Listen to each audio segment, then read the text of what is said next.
how to turn off suggest your account to others on TikTok.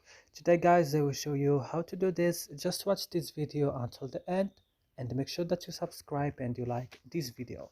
So let's start. You will go first and open TikTok.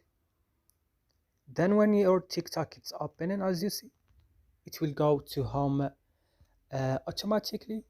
You will just go down to profile, and then when your profile is opening, you will go to this three line here, then open it, and then you will go to settings and privacy, and then you will go to